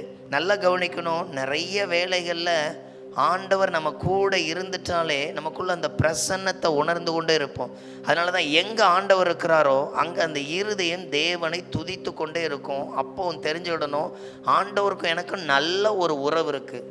அங்கே எரிச்சல் வரும்பொழுது கூட ஸ்தோத்திரம் ஆண்டவரே, நான் எரிச்சல் படக்கூடாது இப்படிங்கிற எண்ணம் வந்துடும். அங்கே ஒரு கவலை வந்துட்டுன்னா ஆண்டவர் பாதுகாத்துப்பார், ஆண்டவர் நடத்துவார், ஸ்தோத்திரம் ஸ்தோத்திரம். இப்படிப்பட்ட ஒரு சூழ்நிலை என்ன பண்ணப்படும்? கேட்கப்படும். அதுவே எரிச்சலோடு நீங்கள் நின்று கொண்டே இருக்கிறீர்கள் என்றால் உங்கள் அருகே ஆண்டவருடைய பிரசன்னம் எப்படி இருக்கு? குறைவாய் இருக்கிறது. அற்புதத்தை நீங்களே தடை செய்து கொண்டிருக்கிறீர்கள். எரிச்சல் அற்புதங்களை கொண்டு வருவதில்லை. யாரோ ஒரு மேலே உங்களுக்கு இருக்கிற வெறுப்பு, கசப்பு எதை கொண்டு வராது? ஆசீர்வாதத்தை கொண்டு வராது.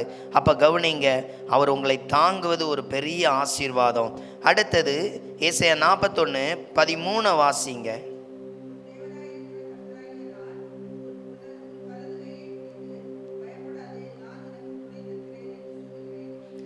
இந்த இடத்துல அடுத்து சொல்லப்பட்டிருக்கு, உன் தேவனாகிய கர்த்தராகிய நான் உன் வலது கையை பிடித்து பயப்படாதே.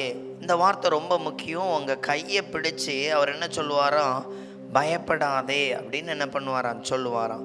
அப்படி சொல்லிட்டு அவர் சொல்கிறாரு, நான் உனக்கு என்ன பண்ணுறேன்? துணை நிற்கிறேன். அடுத்தது நம்ம பார்க்க போகிறது, தேவன் ஒரு கரத்தை, ஒரு மனிதனுடைய கரத்தை பிடிக்கும் பொழுது உண்டாகிற ஆசீர்வாதத்தை பார்க்க போகிறோம்.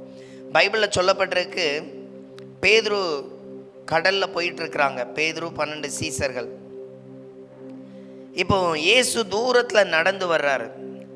இவர்கள் எல்லாரும் என்ன பண்ணாங்கன்னா ஆவேசம் என்று கத்தினார். எப்படி கத்தினாங்க? ஆவேசம். எடுத்து வாசிங்க பார்க்கலாம். மார்க்கு 4வது அதிகாரத்தில் வரும். அப்புறம் லூக்கா, மார்க் 4வது அதிகாரத்தை எடுத்து வாசிங்க.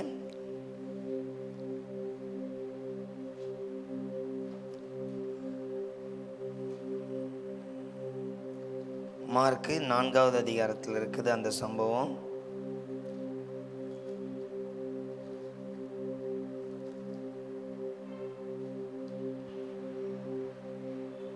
கப்பலின் பிரயாணத்தில் அவர் தலையணை வைத்து நித்திரையாயிருந்தார். அவர்கள் அவரை எழுப்பி, போதகரே, நாங்கள் மடிந்து போகிறது உமக்கு கவலை இல்லையா என்றார்கள். அவர் எழுந்து காற்றை அதட்டி கடலை பார்த்து, இறையாதே, அமைதலாயிரு என்றார். அப்பொழுது காற்று நின்று போய் மிகுந்த அமைதல் உண்டாயிற்று. அவர் அவர்களை நோக்கி, ஏன் இப்படி பயப்பட்டீர்கள்? ஏன் உங்களுக்கு விசுவாசம் இல்லாமற் போயிற்று என்றார். போதும். இந்த இடத்துல இப்படி ஒன்று சொல்லப்பட்டிருக்கு. இன்னொரு இடத்துல சீசர்கள் பயந்தார்கள் என்கிற ஒரு சம்பவம் வரும். இதில் அவர்களுடைய அடுத்த பயம் எப்படி இருக்குது அப்படின்னா, இவங்களுக்கு இந்த இடத்துல காற்றும் கடலும் அதிகரித்ததுனால கர்த்தர் ஒரு இடத்துல அந்த கையை, அதாவது அவருடைய அரவணைப்புக்குள்ளே இருக்கிற ஒரு மனிதனுக்கு இயற்கைகள் கூட எதிராளியாக எழும்புவதில்லை. இயற்கை கூட என்ன எப்படி எழும்புறதில்லை? எதிராளியாக எழும்புவதில்லை. இன்றைக்கி நம்ம வாழ்க்கையில் ஆண்டவர் கையை பிடிச்சு நடத்தும் பொழுது அவ்வளோ ஒரு ஆசீர்வாதத்தை நம்மளால் என்ன பண்ண முடியும்? பெற்றுக்கொள்ள முடியும். ஆண்டவர் நம்முடைய கரங்களை பிடித்து நான் நிறைய வாக் ப்ரேயர் போவேன். இந்த வாரத்துலேயும் சில இடங்களுக்கு வாக் ப்ரேயருக்கு என்ன பண்ணேன், கடந்து போக ஆயத்தப்பட்டேன். அப்போது சில இடத்துல போயிட்டு சொன்னேன், ஆண்டவரே இன்றைக்கி உள்ளே போய் ஏதாவது ஜோம் பண்ணணுமா, இல்லை இங்கே ஏதாவது பண்ணணுமா அப்படின்னு. அப்போ ஆண்டவர் சொன்னார், இப்படியெல்லாம் இருக்கிற ஜனங்களுக்காக நீ என்ன பண்ணு, ஜோம் பண்ணு. இப்படியெல்லாம் இருக்கிற ஜனங்களுக்காக என்ன பண்ணு, ஜோம் பண்ணு அப்படின்னு சொன்னார். அப்போ சில இடங்களில் உட்காந்து என்ன பண்ணேன், ஜோம் பண்ணிக்கொண்டே இருந்தேன். அப்போ சில காரியங்கள் ஆண்டவர் பேசினார். பார், இந்த பிள்ளைகளுடைய வேதனையை பார், எவ்வளோ அழுதுகிட்டு இருக்கிறாங்க, எவ்வளோ பாடோடு இருக்கிறாங்க. அப்போ கவனித்து பாருங்கள், இயேசு ஒரு இடத்துல இருந்து நம்மளோடு பேசுகிற பல அனுபவங்கள் இருக்குது. அப்போ இயேசு ஒரு இடத்துல வரும்பொழுது நம்ம கஷ்டத்தை மாத்திரம் அவர் மாற்ற விரும்புறதில்ல, இன்னொருவனுடைய பாடை கூட நம்மை கொண்டு மாற்ற என்ன பண்ணுகிறார், விரும்புகிறார். அவங்களுக்கு அற்புதம் நடக்கணும், அவங்களுக்கு நன்மை நடக்கணும். அதனால தான் இந்த இடத்துல சொல்லப்பட்டிருக்கு, அந்த இடத்துல அந்த காற்றையும் கடலையும் அப்படியே அதட்டி சொல்ல, அற்ப விசுவாசம், ஏன் பயப்படுறீங்க? அப்போ கர்த்தருடைய கரம் என் கூட இருக்கு அப்படின்னா எனக்கு அந்த விசுவாச குறைவு காணப்படாது, அந்த பயம் என்ன பண்ணாது, மேற்கொள்ளாது. எல்லா இடத்திலும் என்னை அவர் என்ன பண்ணுவார், பலப்படுத்துவார். அப்போ நமக்கு முக்கியமான ஒரு பகுதி, ஆண்டவர் என்னை பலப்படுத்தணும், ஆண்டவர் எனக்கு நன்மையானதை செய்யணும் அப்படின்னா என்னுடைய சிந்தை எண்ணங்கள் எல்லாம் இயேசுவுக்கு நேராக என்ன பண்ணணும், கடந்து போகணும். அதனால தான் நான் உனக்கு என்ன பண்ணுறேன், துணை நிற்கிறேன். என் வலது கையினால் உன்னை பிடிச்சு நான் உனக்கு என்ன பண்ணுறேன், துணை நிற்கிறேன். அப்போ இங்கே இருக்கிற உங்களை கவனித்து பாருங்கள், இயேசு துணை நின்றால் அங்கே மாற்றம் உண்டு, இயேசு துணை நின்றால் அங்கே உங்களுக்கு அற்புதம் உண்டு. அதனால தான் எங்கெல்லாம் உங்களை அவமானப்படுத்துகிறாங்களோ அதை கண்டு பயப்படாதீங்க. அந்த இடத்துல ஒரு வெற்றியை ஆண்டவர் என்ன பண்ணுறாரு, முன்குறித்து ஆயத்தப்படுத்துகிறார். எந்த இடத்துல உங்களை ஒதுக்குறாங்களோ தள்ளுறாங்களோ அந்த இடத்துல ஆண்டவர் ஒரு உயர்வை என்ன பண்ணுவார், ஆயத்தப்படுத்துவார். அதனால தான் சொல்லப்பட்டிருக்கு, நாகமானுக்கு அந்த வார்த்தை சொல்லும் பொழுது கேட்குற இன்ட்ரெஸ்டே இல்லை. அந்த அவர் சொல்கிறார், அந்த தண்ணியில் போய் முங்கிட்டு போ, அதை கேட்குற இன்ட்ரெஸ்டே இல்லை. ஆனால் அதில் அற்புதமே என்ன தெரியுமா, கர்த்தருடைய வார்த்தைக்கு கீழ்ப்படிந்தார். கர்த்தருடைய வார்த்தையை ஏற்றுக்கொண்டதுனால ஒரு செகண்டில் அங்கே என்ன உண்டாகுது, விடுதலை உண்டாகுது. மிகுந்த உற்சாகத்தோடு சந்தோஷத்தோடு கடந்து வருகிறார். இன்றைக்கும் கவனித்து பாருங்கள், ஆண்டவர் சொல்கிறார், நான் உனக்கு என்ன பண்ணுறேன், துணை நிற்கிறேன். இந்த துணை நிற்கிறத ரொம்ப கவனமாக பார்க்க போகிறோம். துணை நிற்கிறதுனா என்ன?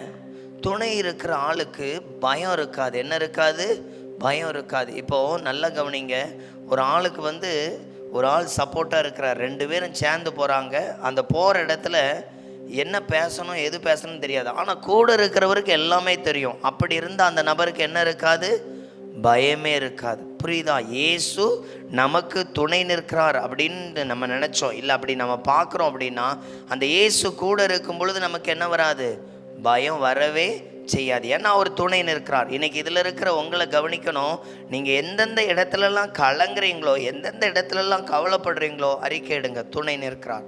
அதனால தான் வார்த்தையை பார்த்தோம், ஆண்டவர் நம்மளை தாங்குகிறார்னாலே உங்களை ஆசீர்வதிக்க தாங்குகிறார், உங்களை பலப்படுத்த தாங்குகிறார், உங்களை அற்புதம் செய்ய தாங்குகிறார். உங்களுடைய சூழ்நிலையில் எல்லாவற்றிலும் அவர் என்ன பண்ணுவார்.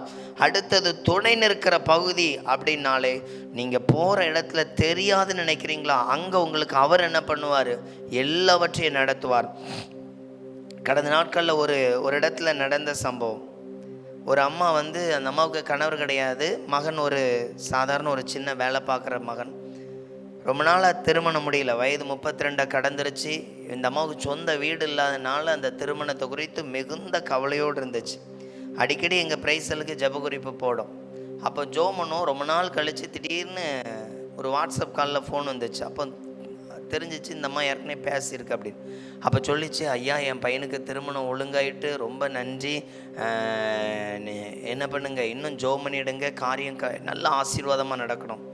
தொடர்ந்து அதுக்கப்புறம் கொஞ்ச நாள் கழித்து ஒரு லெட்ரு என்ன பண்ணிச்சு, அனுப்பி விட்டுச்சு, கட்டாயம் நீங்கள் என்ன பண்ணணும், வரணும் ஐயா அப்படின்னு. இப்படி நிறைய லெட்ரு வரும். இந்த லெட்ரு சென்னையிலேருந்து வந்திருந்து.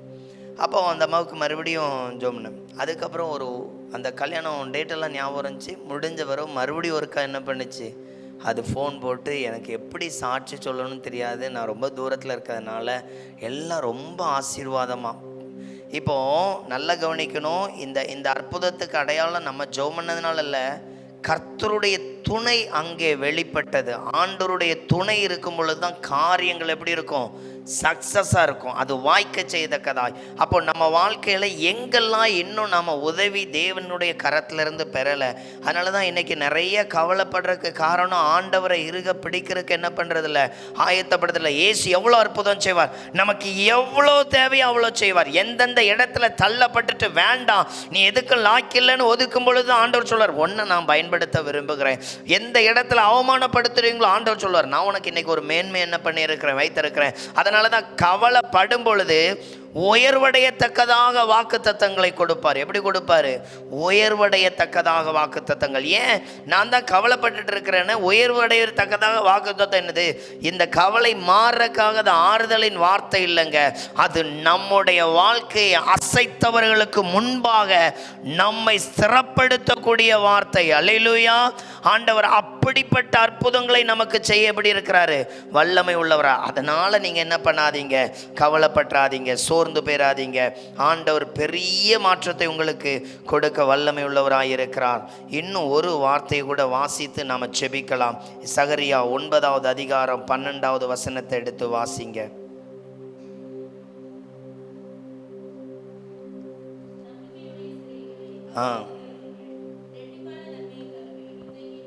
இந்த இடத்துல சொல்லப்பட்டிருக்கு, நம்பிக்கையுடைய சிறைகளே அரணுக்கு திரும்புங்கள், ரெட்டிப்பான நன்மை உங்களுக்கு என்ன பண்ணுவேன்? தருவேன். இன்றைக்கு என்ன பண்ணுவேன்? தருவேன்.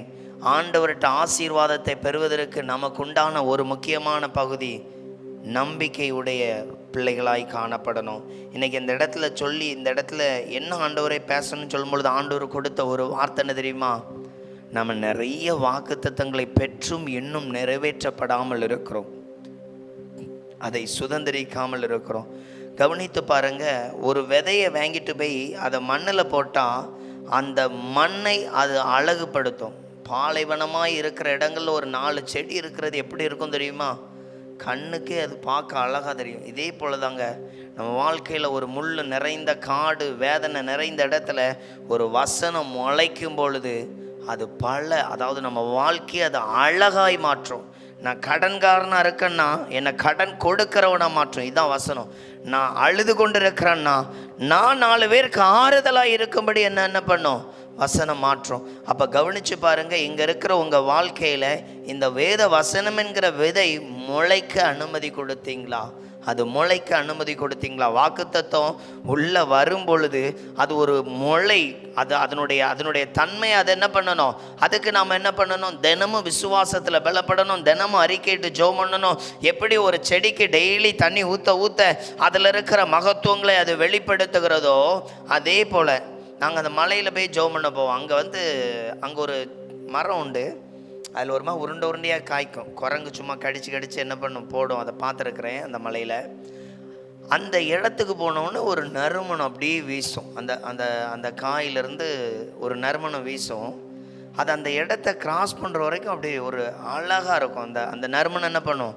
இதுவும் பார்த்திங்கன்னா அந்த இடம் முழுவதுலேயும் அந்த மரம் மட்டும்தான் என்ன பண்ணும்? அதில் நிறைய நல்ல மரங்கள் இருக்குது. நெல்லிக்காய் மரம் இருக்குது, மாமரம் இருக்குது, தென்னை மரம், பனை மரம் எல்லாம் இருக்குது. ஆனால் இந்த மரம் மட்டும் என்ன பண்ணும்? ஒரு குறிப்பிட்ட தூரத்துக்கு அந்த இடத்த போன உடனே என்ன பண்ணும்? நம்ம ரொம்ப டயர்டாக போனோன்னே அந்த நறுமணத்தை பார்க்கும்பொழுது இன்னும் என்ன பண்ணும்? என்ன வாசனையாக இருக்குது அப்படின்னு தோணும். அப்போது ஒரு நறுமணம் ஒரு மனிதனுக்குள்ளே உள்ள எண்ணங்களை ஒரு மாற்றத்தை கொண்டு வருது. டயர்டாக ஏறுறோம், அதில் ஒரு மாற்றத்தை கொண்டு வருதுன்னா இதே போல தான் ஒரு வசனம் உங்களுக்குள்ளே முளைக்க அதை அனுமதி கொடுத்தீங்க அப்படின்னா அது உங்கள் வாழ்க்கையில் ஒரு பெரிய மாற்றத்தை என்ன பண்ணும்? கொண்டு வரும். அப்போ எந்த அளவுக்கு இந்த வசனத்தை, நம்பிக்கையுடைய சிறைகளே அரணுக்கு திரும்புங்கள், இரட்டிப்பானதை தருவேன், நான் இன்றைக்கே உங்களுக்கு என்ன பண்ணுவேன்? தருவேன். அப்படியே நம்ம எழுந்திருக்கலாம். ஆண்டவர் இன்னைக்கு நமக்கு ஒரு பெரிய ஆசீர்வாதத்தை கொடுக்க போகிறார். ஆண்டவர் இன்னைக்கு நமக்கு நன்மையானதை தரப்போகிறார். அப்படியே எழுந்திருக்கலாம். எல்லாரும் ஆசீர்வாதத்தை இல்லை பலப்படணும். இன்னைக்கு நிறைய காரியங்களில் துக்கப்பட்டு கொண்டிருக்கிறோம், நிறைய காரியங்களில் வருத்தத்தையும் வேதையும் சம்பாதித்து கொண்டிருக்கிறோம். எல்லாரும் அப்படியே இயேசுவை நோக்கி கண்களை மூடி ஆண்டவரை நோக்கி பாருங்க. ஆவியானவருடைய கரங்கள், கிருபைகள், இரக்கங்கள் வெளிப்படட்டும். ஆவியானவரே நன்மைகள் வெளிப்பட ஒப்பு கொடுக்கிறோம். ஒவ்வொருவர் அப்படியே ஸ்தோத்திரம் பண்ணுவோம். ஆண்டவருடைய கரங்கள், ஆண்டவருடைய கிருபைகள், இரக்கங்கள், ஆண்டவரே மெய் ஸ்தோத்திரிக்கு ஆண்டவரே மை துதிக்கிறோம். எல்லாரும் அப்படியே ஸ்தோத்திரம் பண்ணுங்க. ஆண்டவர் இன்னைக்கு நம்மளோடு பேசின வார்த்தைகள், இன்னைக்கு ஆண்டவர் சொல்கிற ஒரு வார்த்தை தான், ரொம்ப கவலையோடு இருக்கிறீங்க, ரொம்ப கவலையோடு இருக்கிறீங்க. அவர் கவலையை மாற்ற, அவர் அற்புதங்களை செய்ய, ஆசீர்வாதத்தை வெளிப்படுத்த, நமக்கு நன்மை செய்ய ஆண்டவர் வல்லமை உள்ளவராய் இருக்கிறார். எல்லாரும் அப்படியே இயேசுவை நோக்கி ஸ்தோத்திரம் பண்ணுவோம்மா. ஆண்டவரே உமக்கு நன்றி, ஆண்டவரே உமக்கு நன்றி, கிருபை உள்ளவரே உமக்கு நன்றி. கலங்கி கொண்டிருக்கிற நீங்க ஜெபம் பண்ணுங்க, கலங்கி கொண்டிருக்கிற ஜெபம் பண்ணுங்க. அவமானம் மட்டும்தான் எல்லா இடத்துலையும் வாங்குறேன் ஏசப்பா, தோல்வி மட்டும்தான் எல்லா இடத்துலையும் வாங்குறேன். எவ்வளோ காலத்துக்கு இந்த பாட சுமக்க போறேன் ஏசப்பா? ஒருவேளை நான் பாடலிருந்து மாறுறக்கு எனக்கு இன்னும் உதவி செய்யுங்க. அப்படியே எல்லாரும் ஸ்தோத்திரம் பண்ணி கேளுங்க. பண நெருக்கடியில் இருக்கிறவங்க சொல்லுங்க, நீங்க என்ன தாங்கணும் ஏசப்பா, நீங்க என்ன தாங்கணும்னு சொல்லுங்க. பண நெருக்கடியில் இருக்கிறவங்க சொல்லுங்க, ஆண்டவர் தாங்கினா அது ஒரு பெரிய ஆசீர்வாதமா இருக்கும். ஆண்டவர் தாங்கினா நம்ம வாழ்க்கையில பெரிய நன்மையா இருக்கும். இயேசுவே உங்க கிருபை, இயேசுவே உங்க கிருபை, இயேசுவே உங்க கிருபை. எல்லாரும் ஒரு 5 நிமிடம் உங்களுக்காக ஜெபிக்கலாம். இதுல நிறைய பேர் நிந்தையோட பல இடங்கள்ல அவமானப்பட்டு கூடி குறுகி வந்திருக்கிறவங்க உண்டு. இழந்ததை திரும்ப தர அவர் வல்லமை உள்ளவர். ஆண்டவர் சொல்ற ஒரு வார்த்தை இதுதான், நம்ம கூட இருக்கிறேன், நம்ம கூட இருக்கிற ஏசப்பா பார்த்து சொல்லுங்க, எனக்கு உங்க கிருபை வேண்டாம் ஆண்டவரே, எனக்கு உங்க கிருபை வேணே ஏசப்பா.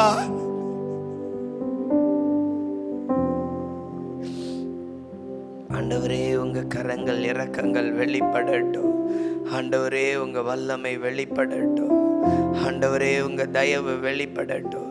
இயேசுவே உங்க கிருபைக்குள்ள ஒப்பு கொடுக்கிறோம். ஆண்டவருடைய பலன் இறங்க ஒப்பு கொடுக்கிறோம். எல்லாரும் அப்படியே ஸ்தோத்திரம் பண்ணுங்க, எல்லாரும் ஸ்தோத்திரம் பண்ணுங்க. அவமானப்படுத்திக்கிட்டே இருக்கிறாங்க, உங்களுக்கு ஒன்றும் தெரியாது. பிள்ளைகள் அப்படி சொல்லி துக்கப்படுத்துறாங்களா? சிலருக்கு முன்பாக அப்படி ஒதுங்கி நிற்கிற வாழ்க்கை, சிலருக்கு முன்பாக ஒதுங்கி இருக்கிற வாழ்க்கை, அது கூட வருத்தமா இருக்குல்ல? சிலர் புரிஞ்சுக்காமலே என்கிட்ட ஒன்றும் இல்லை அவங்ககிட்ட இருக்குங்கிறத பேசும் பொழுது இன்னும் இருதயம் வலிக்குதா? ஆண்டவரை பார்த்து இப்படி பண்றானுங்க, தாக்க முடியல ஏசப்பா, என்னால் இந்த பாரதிய பிரச்சனையை தாக்க முடியல, எனக்கு நீங்க கிருபை கட்டளையிடுங்க ஏசப்பா. உங்க ஜெபத்துக்கு இயேசு பதில் தர வல்லமை உள்ளவர். உங்க ஜெபத்துக்கு இயேசு பதில் தர வல்லமை உள்ளவர். அப்படியே இருதயத்துல கரங்களை வைத்து, பள்ளத்தின் நடுவில் நான் நடந்தேன், அச்சத்தின் உச்சத்தை பார்த்தேன், ஒளியில்லா இருளில் நான் நடந்தேன், இயேசுவில்லா வாழ்வை நான் வெறுத்தேன். மீண்டும் ஒரு விசை கூட, பள்ளத்தின் நடுவில் நான் நடந்தேன், இச்சத்தின் உச்சத்தை பார்த்தேன், ஒளியில்லா இருளில் நான் வளர்ந்தேன், இயேசுவில்லா வாழ்வை நான் வெறுத்தேன், உடைத்தேன், உருவாக்கினீர்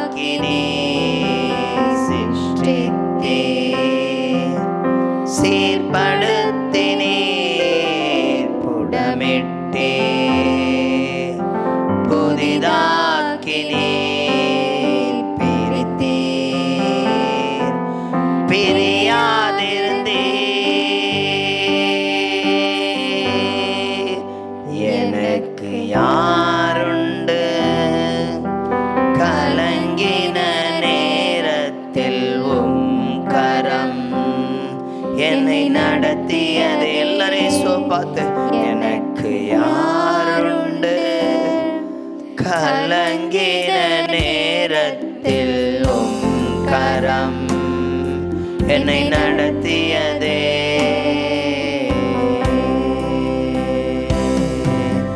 உடைத்தீ உருவாக்கினே சிருஷ்டித்தே சீர்படுத்தினே புடமிட்டே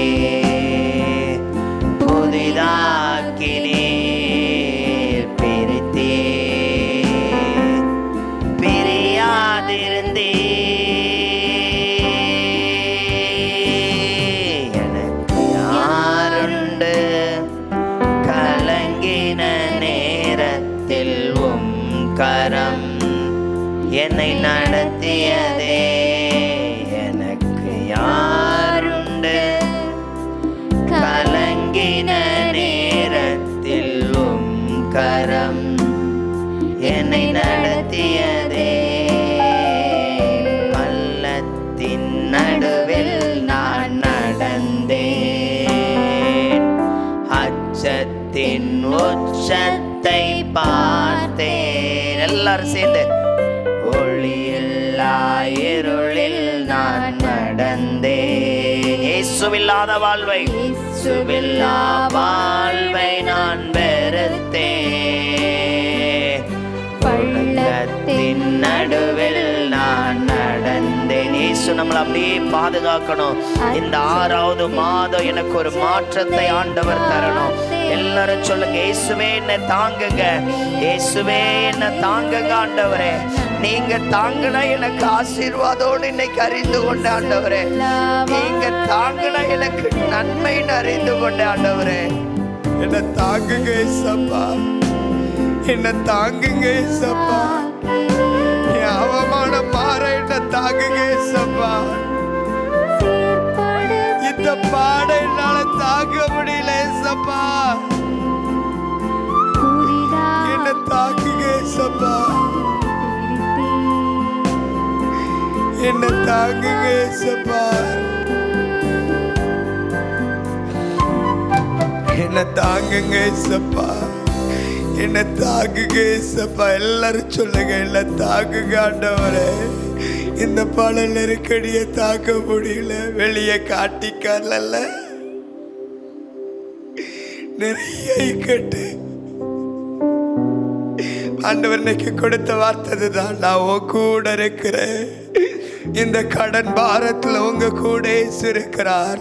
இந்த வேதனை நிறைந்த சூழ்நிலையிலே சோக கூட இருக்கிறார். இந்த துக்கம் நிறைந்த சூழ்நிலையிலே கூட இருக்கிறார். என் குடும்பத்திலே இருக்கிறார். எனக்கு இறக்க பாராட்டுங்கப்பா. நான் எங்கெல்லாம் தவறு செய்கிறேனோ என்னை மாற்றுங்க ஏசப்பா. உங்களை வெறுக்க நிறைய பேர் இருக்கலாம், உங்களை நிந்திக்க நிறைய பேர் இருக்கலாம். ஆசீர்வதிக்க இயேசு இருக்கிறார். உங்களை தாங்க இயேசு இருக்கிறார். உங்களை பலப்படுத்த இயேசு இருக்கிறார். உங்களுக்கு உதவி செய்ய இயேசு இருக்கிறார். சொல்லுங்கப்பா ப்ளீஸ் டாடி. அந்த அடிக்கப்பட்ட ஆணி பாய்ந்த கரங்களை பாருங்க, உளப்பட்ட முதுகை பாருங்க. அந்த முதுகெல்லாம் ரத்த சிந்தினது உங்களுக்காக. அவ்வளோ பாட தாங்கின இயேசு உங்க பாட மாற்ற மாட்டாரா? உங்க வேதனையை மாற்ற மாட்டாரா? உங்க துக்கங்களை மாற்ற மாட்டாரா? உங்களுக்கு இரக்கம் பாராட்டுவது நிச்சயங்க. உங்களுக்கு அற்புதம் செய்வது நிச்சயம். ஆண்டவரை பார்த்து ஒரு 2 நிமிடம் இன்னும் கண்ணீர் சிந்த போறோம். இன்னும் எனக்குள்ள பாரம் இருக்குது, இன்னும் எனக்குள்ள பாரம் இருக்குது. ஒருவேளை நான் உங்களை துக்கப்படுத்திருந்தா இல்லை மன்னிச்சிருங்க. என் ஜெபத்துல குறைவிருந்தா இல்லை மன்னிச்சிருங்க ஏசப்பா. இதுல சில பிள்ளைகள் ஆண்டவருக்காக உங்களை ஒப்பு கொடுத்த பிள்ளைகள் உண்டு. அவங்களை குறித்து ஆண்டவர் உங்களோடு பேச போகிறார். ஒரு கடிகாரத்தை காண்பித்துட்டு சொல்லுகிறார், உன் நேரத்தை சரியா எனக்கு கொடுக்க இன்னைக்கு நீ ஒப்பு கொடுக்கணும். உன் நேரத்தை ஒரு கூட்டத்தில் வந்து நீ ஒப்பு கொடுக்கிற அந்த அளவு போதாது. இந்த வார்த்தை ஸ்டெபியை நோக்கி வருகிறது. நான் உன் கூட ஏற்கனவே பேசிக்கொண்டே இருக்கிறேன், இன்னும் எனக்கு நீ அதிக நேரம் கொடுக்கணும், இன்னும் உலக காரியங்களிலிருந்து வெளியே வரணும். உன்னுடைய கல்லூரி படிப்பில் கர்த்தரை அதிகமாய் நீ துணை நிற்க ஆயத்தப்படணும். ஆண்டவருடைய வார்த்தை உனக்கு நேராய் கடந்து வருகிறது. ஆண்டவரை நோக்கி கூப்பிடு. இயேசுவே எனக்கு இரக்கத்தை வெளிப்படுத்துங்க, இயேசுவே எனக்கு உங்கள் அன்பை வெளிப்படுத்துங்க. இயேசு உன்னோடு பேசுகிறார். இன்றைக்கு அன்பு மகளோடு உன்னோடு ஆண்டவர் பேசுகிறார். நீ ஜெப நேரத்துக்கு இனி நேரம் கொடு. உன் பெற்றோர் ஜெபிக்க நீ ஜெபிச்சியான்னு கேட்குற அளவுக்கு வேண்டாம். என் பிள்ளை டெய்லி 1 மணி நேரம் ஜெபம் பண்ணுறான், இந்த மாதிரி மாற்றத்துக்கு ஒன்று ஆயத்தப்படு. அன்பு தங்கச்சி, ஆண்டவர் உன்னோடு பேசுகிறார். உன் அருகில் ஆண்டவர் இருக்கிறார். அவர் சொல்கிறார், உனக்காக நான் உன் பாவங்களை மன்னித்தேன். சில வேளையில் சொன்ன, ஆண்டவரே இதிலெல்லாம் நான் தப்பு பண்ணிட்டேன் சப்பா, நான் உங்களுக்கு பிரியமா வாழ்றதுக்கு இனி நான் தகுதி இல்லைன்னு சொல்லும் பொழுது இயேசு சொன்னார்ல, என் ரத்தத்தினால உன்னை கழுவுவேன்னு, என் ரத்தத்தினால உன்னை மீட்டெடுத்திருக்கிறேன். ஆண்டவர் இந்த வேளையில் உங்களோடு பேசுகிறார். உங்களை ஆண்டவர் தெரிந்து கொண்டிருக்கிறார். தாயின் கருவில் முன்குறித்தார். சில வேளைகளில் சொல்லலாம், ஆண்டவர் ஊழியத்துக்கு கொண்டு போகிற அளவுக்கு நான் சரிதானா? உன்னை நீதியாய் மாற்றினவர் கர்த்தர். உனக்கு இரக்கங்களை அளவில்லாமல் ஊற்றினவர் கர்த்தர். ஆண்டவரே, உங்க இரக்கங்கள் வெளிப்படட்டும். உங்க அருகே இயேசு வந்திருக்கிறார். உங்க அருகே இயேசு வந்திருக்கிறார். அவர் உங்கள் கரங்களை பிடிக்கும்படியாக, சிலரை தாங்கும்படியாக, சிலரை பலப்படுத்தும்படியாக ஆண்டவர் சொல்லுகிறார். பயப்படாத, பயப்படாத, இந்த சூழ்நிலையில் நான் விடுறதில்லை, உனக்கு புதிய வாசல்களை திறந்தருளுவேன். அன்பக்கா, உங்களை குறித்து ஆண்டவர் சொல்கிறார், புதிய வாசலை நான் உனக்கு திறந்தருளுவேன், புதிய வாசலை திறந்தருளுவேன். பள்ளத்து நடுவில் நடக்கிறீங்களா? இனி எவ்வளோ தூரம் நான் பாடோட போக போறேன் சப்பா. எலியா பயந்தது போல நீங்க பயப்படாதீங்க, தாங்குங்கன்னு சொல்லுங்க. என்ன தாக்குங்க சப்பா, என்ன தாக்குங்க ஏசப்பா. என்னால் இந்த பாரத்தை சுமக்க முடியும், இந்த பாரத்தை என்னால் சுமக்க முடியல. இதில் வந்திருக்கிற 2 பிள்ளைகளோடு உங்களோடு ஆண்டவர் பேசுகிறார். நீங்கள் இணைந்து பிறந்தவர்கள். ஆண்டவர் உங்களை இணைத்து ஆண்டவர் தெரிந்து கொண்டார். ஆண்டவர் உங்கள் மேலே கிருபை ஊற்றினார். ஆண்டவர் பேசுகிற உங்கள் ஜெபங்களை கேட்க ஆயத்தமாக இருக்கிறார். ஆண்டவர் சொல்லுகிறார், இன்னைக்கு நீ ஒப்புக்கொடு, இன்னைக்கு நீ என்னுடைய பலத்தில் நிரப்பப்பட ஒப்புக்கொடு. நான் உன்னோடு மீண்டும் பேசும்படியாய் கடந்து வந்திருக்கிறேன். ஆண்டவரை நோக்கி கூப்பிடுங்க. எனக்கு கிருபை பாராட்டுங்க, எனக்கு கிருபை பாராட்டுங்க, எனக்கு கிருபை பாராட்டுங்க, எனக்கு கிருபை பாராட்டுங்க, எனக்கு கிருபை பாராட்டுங்க. ஆண்டவரே, எனக்கு கிருபை வெளிப்படணும். ஆண்டவரே, எனக்கு கிருபை வெளிப்படணும். இயேசுவை பார்த்து சொல்லுங்க, ஆண்டவரே, உங்க கரங்கள், உங்க கிருபைகள் வெளிப்படட்டும்.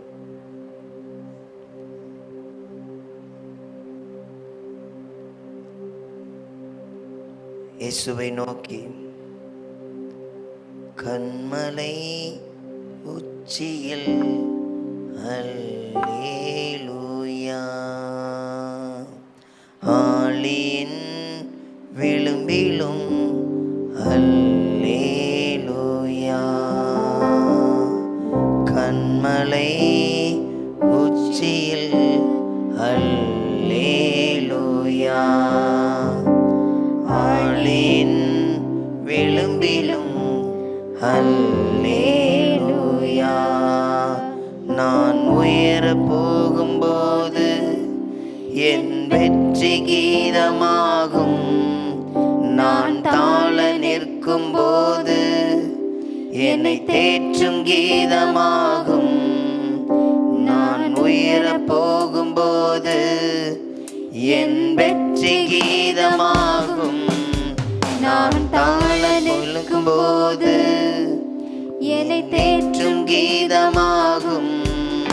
அல்லேலூயா,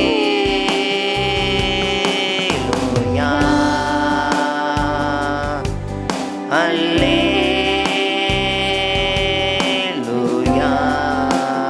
எல்லாரும் சேர்ந்து அல்லேலூயா,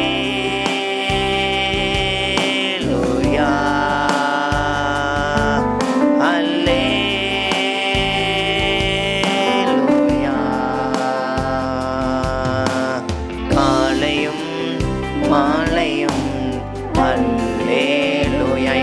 இணைந்து பாடலாமா?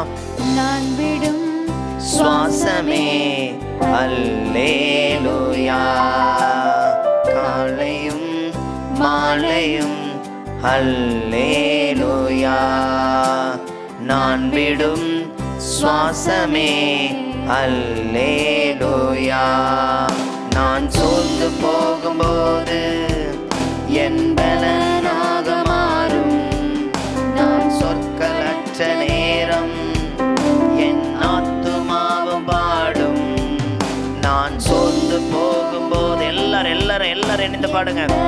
நாக மாறும், நான் சொற்களற்ற நேரம் என் ஆத்துமாவும் பாடும், அல்லேலூயா.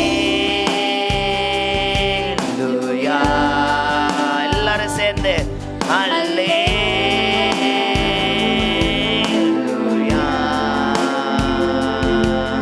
அல்லேலூயா. எல்லாரும் இணைந்து பாடுங்க பார்க்கலாம். அல்லேலூயா,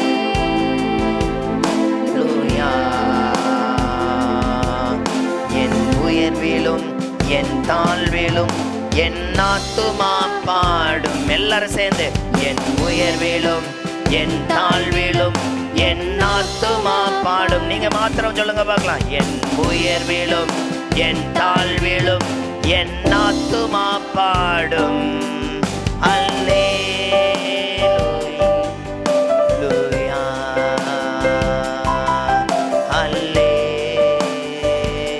அல்லேலூயா,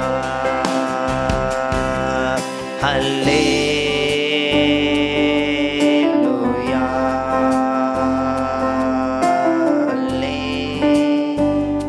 அல்லேலூயா. சத்துரு சிரிக்கையில் அல்லேலூயா, ஏளனம் செய்கையில் அல்லேலூயா. எல்லாரும் அப்படியே பாடுங்க. சத்துரு சிரிக்கையில் அல்லேலூயா, ஏளனம் செய்கையில் அல்லேலூயா. என் எதிரி பெருக பெருக என் பந்தி அளவும் பெருகும், நான் துதித்து பாடும்போது சிறைச்சாலை கதவும் திறக்கும். எல்லாரும் சேர்ந்து என் எதிரி பெருக பெருக என் பந்தி அளவும் பெருகும், துதித்து பாடும்போது சிறைச்சாலை கதவும் திறக்கும். அல்லேலூயா. எல்லாரும் சேர்ந்து உற்சாகமாய் அல்லேலூயா,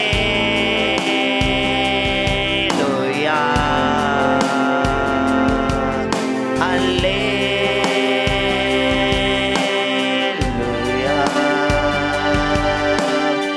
அல்லேலூயா.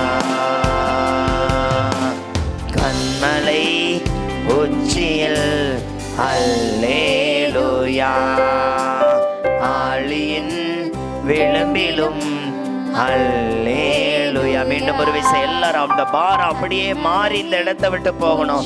இந்த இடத்தை விட்டு போகும் பொழுது தேவ பலத்தோடு கடந்து போகணும். இந்த இடத்தை விட்டு போகும் பொழுது ஆண்டவருடைய அன்புல நிரப்பப்பட்டு போகணும். இந்த இடத்துல விட்டு போகும் பொழுது இயேசுவோட போகணும். போகும்போது என் வெற்றி கீதமாகும், நான் தாழ நிற்கும் போது என்னை தேற்றும் கீதமாகும், நான் உயர போகும்போது என் வெற்றி கீதமாகும், நான் தாழ நிற்கும் போது என்னை தேற்றும் கீதமாகும். எல்லாரும் அப்படியே ரெண்டு கைகளை உயர்த்தி பரலோகத்தில் இருக்க தேவனை பார்த்து லூயா அல்லேலூயா,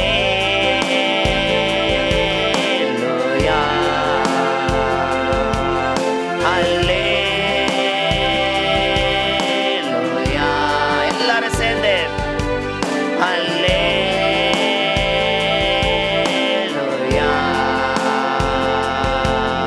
அல்லேலூயா,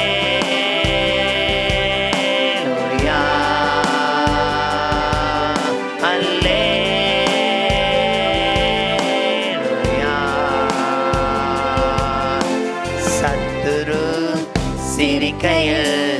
அல்லேலூயா. பயப்படாதீங்க, இயேசு இந்த மாதத்துல நிறைய மாற்றம் செய்ய போகிறார். அல்லேலூயா. சத்துரு சிரிக்கையில் அல்லேலூயா.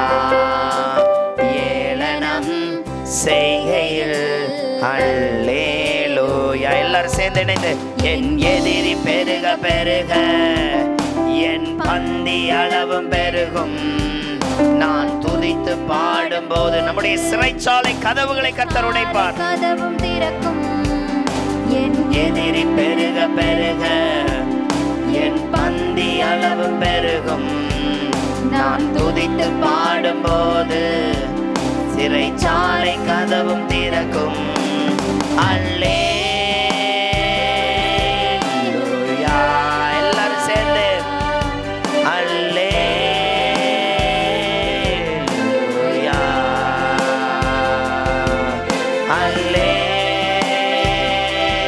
அல்லேலூயா.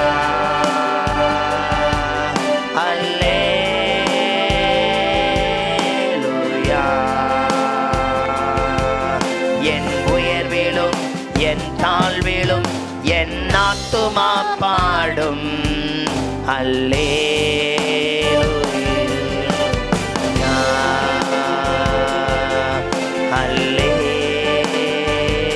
அல்லேலூயா. எல்லாரும் சேர்ந்து என் உயர்விலும் என் தாழ்விலும் என் ஆத்துமா பாடும். அல்லேலூயா.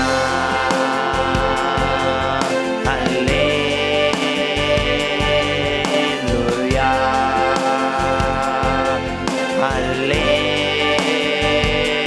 அல்லேலூயா.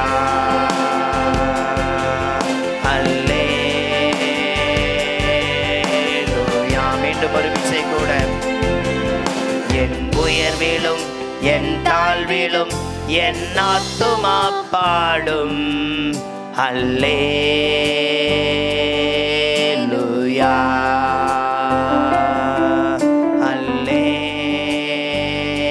அல்லேலூயா.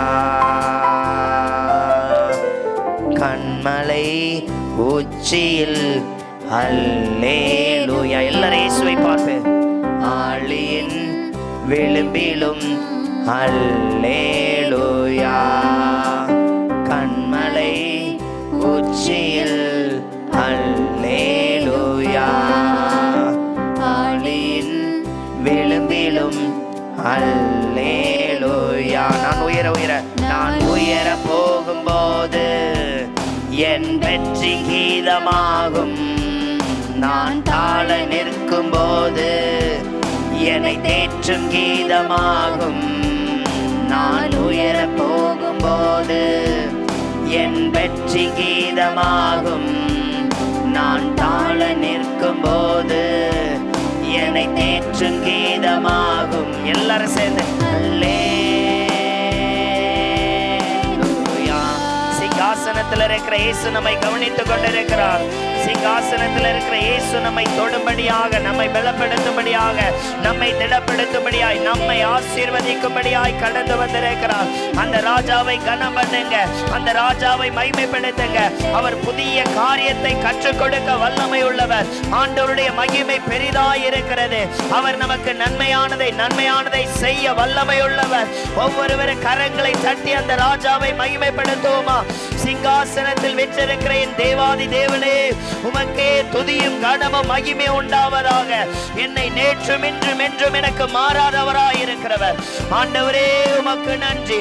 என் சேனைகளின் கர்த்தாவே, உமக்கு நன்றி. ஆண்டவருடைய பலன் என்னை நிரப்பட்டும்.